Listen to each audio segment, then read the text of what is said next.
Good evening. Welcome back to the Semi Thoughts Podcast. I thank you all for tuning in. Thank you all for listening. If you could, be sure to hit that like, comment, and subscribe button. I really want some feedback on this episode, and I will absolutely love to know what you guys think about the topic. So, again, I know that I have not been on YouTube the way that I planned on and the way that I said that I would. Life happens to us all. Everything is going on, but when you're trying to adjust, that's just what I'm doing in the moment. And I think another thing that is really important to me is making sure that I have something to talk about. I try not to come with gossip and salaciousness and things like that. So I definitely want to make sure that when I'm bringing content, I want to bring fresh content. Um, or I guess I would say a fresh perspective as far as content is concerned. So that is the reason why I have not been as consistent as I would like to be.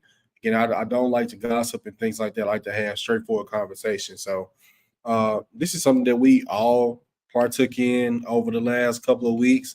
I know it's over now, but I feel like it was a time where hip hop has probably been at its highest. Um, Shoot, man, since I could last remember, to be honest. I mean, I never I was a child when the Tupac and Biggie thing was going on, so I didn't really have a good recollection or a good idea or sense of what was going on at that moment because as a child, you just don't. You're not in that world. You're not living the lives that they're living, and you aren't necessarily around people who can pretty much break that down to you. When you're a child, the old folks tell you to stay in a child's place. So that's what I was doing at that particular time. So I am familiar with the Tupac and Biggie beef, but I was a child, so I can't really give that much of a perspective on that. But Drake and Kendrick, we absolutely can. So, man, what a time to be alive. And we know where that comes from, but I just think it's a dope time to be alive, a dope time to witness something like that. Obviously, there was no violence involved, so that's what we want at the end of the day. We want to hear those bars. We want to hear these varying perspectives, and we just want to hear people get to it, man, without all of the violence that can come along with these situations at times. So, I think that was one of the really fruitful things that came out of this whole thing. I mean, the artistry, the lyricism, everyone just chiming in, giving their perspectives. I can't think of a time where we were all just tuned in or tapped into like one specific thing. I would probably since verses when the verses were going on during the pandemic and stuff like that. I think we were all pretty much tuned in and tapped into that. But outside of that, man, I think this was a time where hip hop was really shifted on its axis and like everyone was paying attention and everyone can weigh in and give their perspective on the varying beef or whatever you want to call it, just the content that was involved with it. So that's what I thought about it. So I had some thoughts. I thought it was some very interesting things in regards to what was being said. The visual that Drake dropped, for an example, there were some things that really caught my attention, and I was just excited. It was just a good time to be a fan. Like we like to make it seem like you can't be fans of these types of things, but it was a really good time to be a fan. So I really enjoyed it. But I have a perspective, like we all do. People might feel like this person won or that person won, but I think the thing for art is put out there to be interpreted. No one has any opinion that's just definitively right when it comes to giving your perspective on these types of situations. And I just had my own. So I actually wrote down some notes. I was watching a show that I grew up watching, and ironically, the show had to do with something similar in regards to rap beef and things like that. So I jotted down some notes, and if it looks like I'm reading, that's because I am. But it's just because I don't want to lose my place, and like I had my perspectives written down, so I just really wanted to go with the flow, and so I'm gonna just feed my thoughts to you all. Again, definitely feel free to reach out, give me your comments, concerns, anything like that. But I definitely would like to hear from you all. So I'll just read some of my thoughts to you, and just feel free to give me your opinion. So I was watching season 3, episode 6 of New York Undercover, And a lot of you guys might not remember what that is. It used to come on Fox, like back in the what's that? It had to be like mid. It's in the 90s for sure, but like mid 90s, I would say. Um, so yeah, I was watching season 3, episode 6 of New York Undercover. And ironically, this episode dealt with two opposing rappers beefing with one another in the streets. The issue, to no one's surprise, was jealousy and supposedly the theft of lyrics. One of the rappers was shot multiple times and died. The dialogue between the mother and Malik Yoba, aka JC Williams in the show, was one where the mother explained to her son, rapped about his environment and the things that he saw. Art imitates reality, one would say, and it's true. Recently, the hip hop world found itself embroiled with a rap beef between two heavyweight lyricists on opposite sides of the spectrum. One rapper is deeply conscious, rooted in community, and a disdain for the inequalities America has dealt people of a darker hue for generations. The other rapper is popular, heralded for his ability to shapeshift and adapt while making records that ring off in clubs around the South and globally. His Achilles heel, however, is that people don't feel he stands for anything or speaks on issues concerning his core base. And we're talking about Drake in that regard. While these rappers found themselves in heated lyrical warfare, the underlying tone to catchy lyrics and jabs about one another's personal lives, to me, was colorism. Who determines what blackness is and who is black enough? What makes you black enough? As a kid, I went to private school.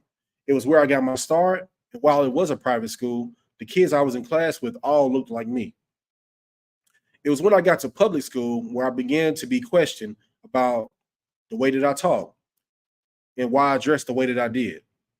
I remember a kid asking me, "Why do you talk like you're white?" At that age, it was my introduction to being a black kid, being questioned about who I was, how I was, and why I was. I was always confident in my skin, but everyone isn't. So I asked my mama what that meant, and she said, "Son, you're talking like yourself. You're talking like you're educated. And what does talking white even mean?" It can be interpreted as attempted as you are attempting to be something that you are not. So when I personally listened to the disses hurled between Kendrick Lamar and Drake, it reminds me of this particular childhood experience. When you ask someone why they talk white, you're essentially saying because you don't sound like them, you're less black than they are, or at least it can be interpreted that way. Drake is a Jewish kid from Canada with a white Jewish mother and a black dad hailing from one of the blackest musically diverse cities in the country, in Memphis, Tennessee.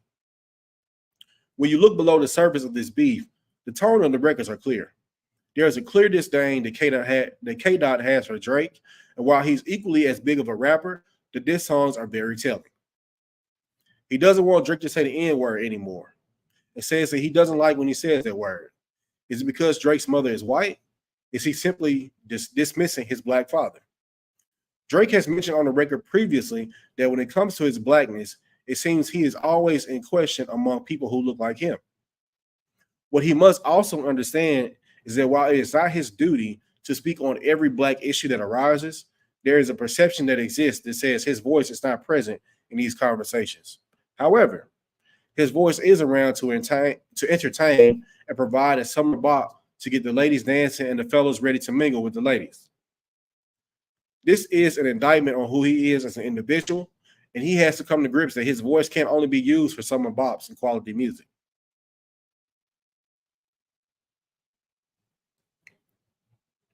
I missed my place here. Yeah,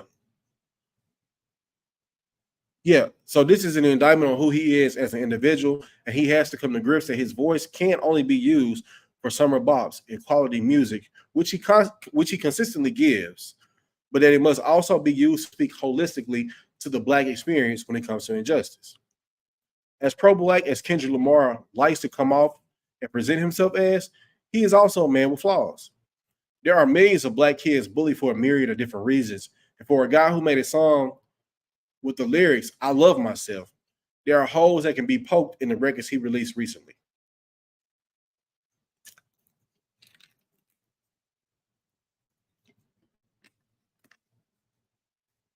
Blackness comes in many different shapes and forms and hues, and there is no one specific way to be black.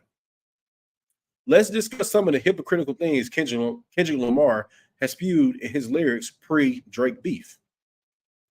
Biblically, we've heard the terminology that the power of life and death is in the tongue. You've probably also heard the saying, art imitates life.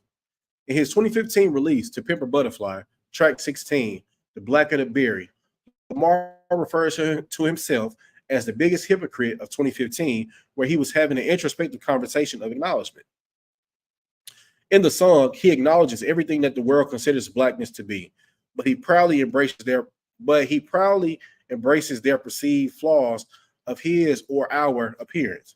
Here, K-Dot stands as a proud black man, acknowledging that despite their attempts to whitewash black accomplishments while benefiting from the very thing they hate, here enters the irony. Him saying that he is the biggest hypocrite rings loudly in the shots that he has thrown Drake's way. Kendrick is allowed to say things and get away with them because of the lyrical wordsmith and mastermind he is with his pen, but he is not infallible. Kendrick attacks Drake's existence and sees him as a culture vulture. The alleged ghostwriters, Drake being considered pop more than hip hop, and any other field, versatility will be praised. But because hip hop is seen as one singular thing by most, Drake, according to K-Dot, is an outlier or even a colonizer. But not so fast, Mr. Lamar. If your argument is Drake's proximity to whiteness lends itself to his success, does that not also relate to your successes? In 2018, Top Dog of Top Dog Entertainment approached Spotify, which is not owned by black folks, to let them know if they remove XXXTentacion's, rest in peace, and R. Kelly's music from their streaming platform, Top Dog would consider removing Kendrick's discography from the streaming service. Is removing his streaming from the platform an ultimate determinant of success? Not at all. But fans of his music who listen to that platform exclusively will have to seek alternatives to access their favorite rapper's music. While the beef was between two hip-hop heavyweights, when you start saying other people's names, people also get to look at who you affiliate yourself with as well.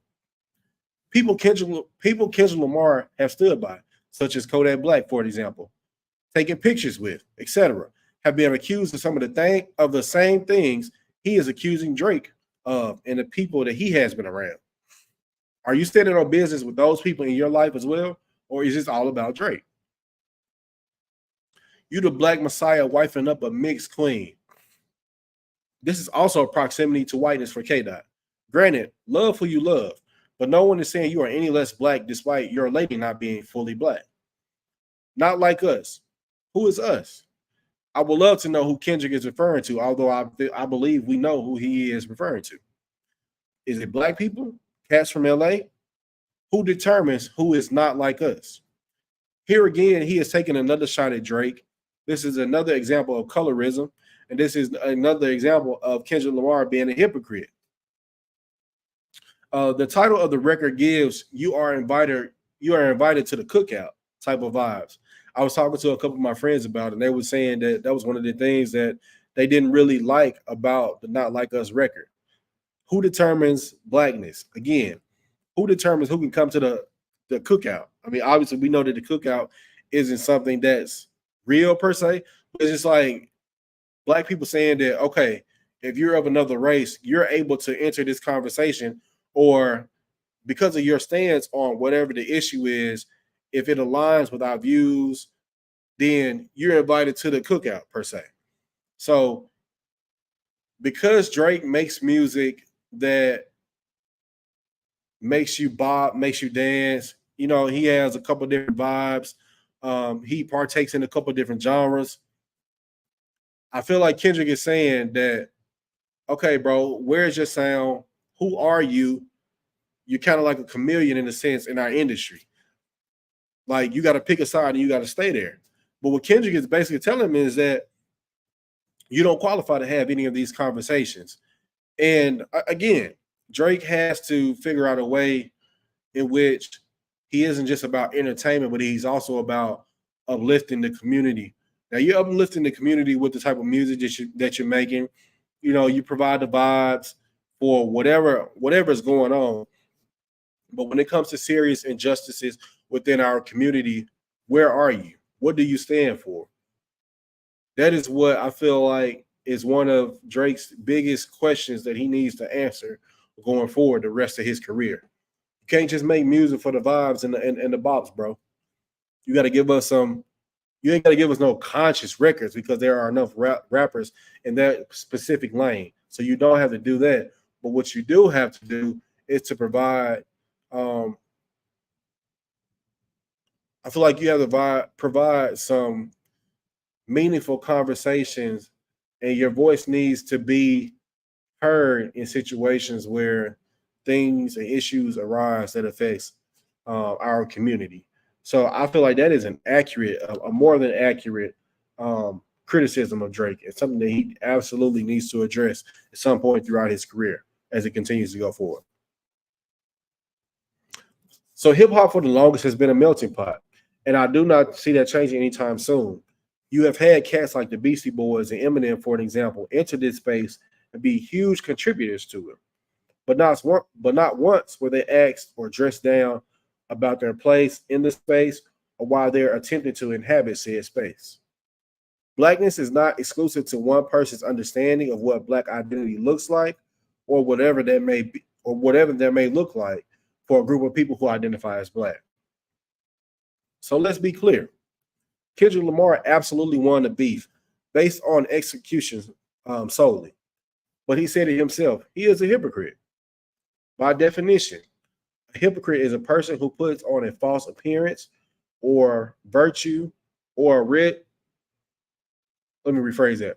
By definition, a hypocrite is a person who puts on a false appearance of virtue or religion, or a person who acts in contradiction to his or her stated beliefs. So, no, Kendrick, you are not my savior. You are also not the gatekeeper or determiner of who is or isn't black enough to inhabit any space they so choose.